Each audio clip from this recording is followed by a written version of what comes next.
सुख की रात। अगर आपके घर के अंदर एक लाश पड़ी है, मृत्यु हो गई है किसी की, तो वो रात बहुत लंबी हो जाती है। तो होता उतना ही है, दुख भी और सुख भी, पर लेकिन दुख में इंसान होपलेस हो जाया करता है, ये सोच सोच के कि ये कैसे हो गया, क्यों हो गया। तो अपने कर्म भी सुधारिए। जो कर्म हम पिछले जन्म में करके आए हैं उसकी सजा हमें मिलेगी, हर हाल में मिलेगी, कोई नहीं काट सकता। क्योंकि धतूरे के बीच बोकर गुलाब के फूल की आस मत करना। ये मत सोचना कि आपने सत्संग ले लिया, आपने गुरु बना लिया, आप जो मर्जी करें, ऐसा कुछ नहीं है। क्योंकि कोई भी सिस्टम संविधान से चलता है, विधि के विधान से चलता है। अगर कोई व्यक्ति उस संविधान से बाहर होता है तो वो पापी है। तो संविधान के अंदर रहकर ही कार्य करना पड़ता है, जितना गुरु ने कहा उतना। अगर बाहर जाओगे, क्योंकि एक बार कबीरदास जी प्रवचन कर रहे थे, तो कबीरदास जी ने कहा कि चलती चक्की देख के दिया कबीरा रोए, और दो पाटन के बीच में साबुत बचा ना कोई। कि जो मृत्यु लोक है, एक पार्ट ये पृथ्वी है और दूसरा आकाश है, जो इसके बीच में आ गया वो पिसेगा ही पिसेगा, बचेगा नहीं। चाहे वो संत हो, चाहे वो महात्मा हो, चाहे गुरु हो, चाहे भगवान हो, उसको दुख संकट झेलने पड़ेंगे सब।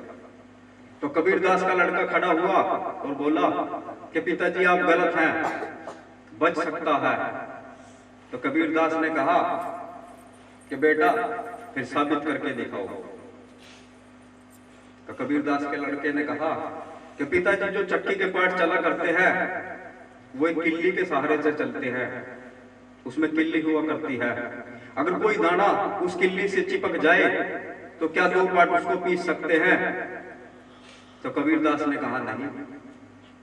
तो पिताजी इस संसार के अंदर वो किल्ली, वो गुरु है।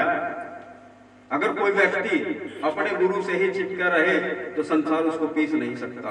जो पिसता है वो स्वाद के चक्कर में पिसता है, कभी इधर कभी उधर, कभी इधर कभी उधर, फिर ये नहीं पता कि कब दरड़ा जाए। तो कबीरदास जी ने खड़ा होकर अपने लड़के के सामने सर झुका दिया था और बोले थे कि तू काबिल है, ज्ञान है। तो गुरुओं की वाणी हुआ करती है, उस पर अमल करना पड़ता है। कि गुरु एक शब्द है जिसका शिष्य कान, गुरु एक शब्द है। ये शब्द आपको कहीं से भी मिलेगा। आप ट्रेन में चलो, बस में चलो, सफर करो, आप अपनी दुकान पे हो, अपने ऑफिस में हो, वहां भी शब्द आएंगे, समझना पड़ेगा कि गुरु एक शब्द है जिसका शिष्य कान, कान का पक्का व्यक्ति। जो व्यक्ति कान का पक्का होगा, बात को ग्रहण करना जानता है, वही शिष्य है। ये नहीं कि इधर से सुनी और इधर से निकाल दिया। कि गुरु एक शब्द है जिसका शिष्य कान, और मैं तेरा को लागू जान सके तो जान। इतना सा भेद है। तो इन शब्दों को समझना है। शब्द की बहुत वैल्यू हुआ करती है कि शब्द ही धरती, शब्द ही आकाश, और शब्दों शब्दों फैला भव्य प्रकाश। ये सब कुछ शब्दों के द्वारा बना है, और आज भी सब कुछ शब्दों के द्वारा ही चला करता है। तो शब्दों पर गौर फरमाइए, सर्च कीजिए, रिसर्च कीजिए, मंथन कीजिए कि इस घर के 10 दरवाजे, 2, 4, 6, 7, 8, 9 और 1 10, ठीक है। कि इस घर के 10 दरवाजे, खिड़की बनी अनेक, जो छोटे छोटे रूम छिद्र होते हैं जिनसे पसीना बाहर आया करता है, वो अनेक खिड़कियां हैं इस बॉडी की, इस घर की। कि इस घर के 10 दरवाजे, खिड़की बनी अनेक, और मुश्किल धन कमाया भक्तों दिया इस घर में फेंक। क्योंकि आप लोग जो सारी रात बैठे, तो इससे भक्ति भी हासिल हुआ करती है, तपस्या। तो फेंक दिया इस घर के अंदर। कि मुश्किल धन कमाया भक्तों दिया इस घर में फेंक, और खुले द्वारे धन पड़ा लिया चोरों ने देख। चोर काम वासना, क्रोध, मोह, लोभ, अहंकार, उन्होंने देख लिया। कि खुले द्वारे धन पड़ा लिया चोरों ने देख, और धन कमाओ बंद करो कहीं देख ना ले शैतान, और वक्त पड़े पर काम आए सौदाई करे विचार। अगर उसको सेफ रखोगे, जो भी आपकी धन दौलत है, तो जब आपके घर के अंदर कोई आफत आएगी तो आप उसको खर्च कर सकते हैं। आपके पास है, आपको किसी के सामने हाथ नहीं फैलाना पड़ेगा। और जब आपके पास कुछ है ही नहीं तो फिर आप हाथ ही फैलाएंगे। बच्चों के लिए उनके माँ बाप भगवान, औरत के लिए उसका पति भगवान। तो उनकी सेवा कीजिए, गुरु बाद में। ऐसा नहीं है कि गुरु पहले और फैमिली बाद में, ये सब ढोंगोसला है, फिर ज्ञान नहीं है। क्योंकि उस परमपिता परमेश्वर ने जब कहते हैं कि सब कुछ उसकी इच्छा से होता है, तो उसने आपको जो बच्चे दिए, जो पत्नी दी, जो पति दिया, जो फैमिली दी, परिवार दिया, तो वो कुछ सोच समझ के ही दिया। तो अगर आप उनको छोड़ते हैं,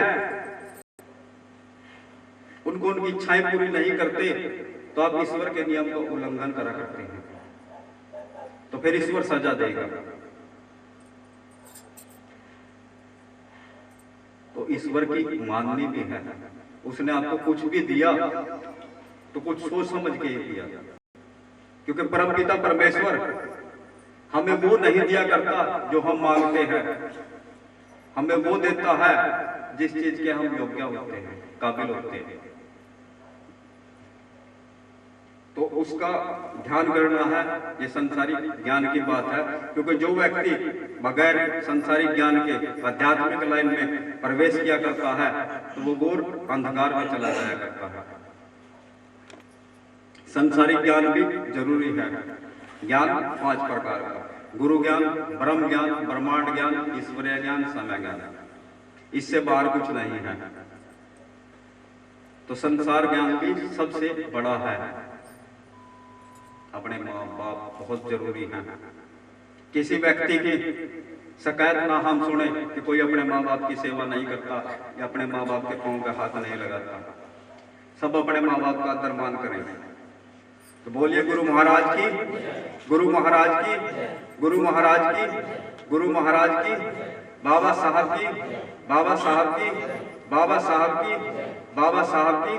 सत्य सत्य सत्य सत्य अमर है, अमर रहेगा। कैसे होता है दुनिया वालों। हेलो दोस्तों, आपको हमारी वीडियो कैसी लगी? वीडियो को लाइक कीजिए, शेयर कीजिए और सब्सक्राइब कीजिए।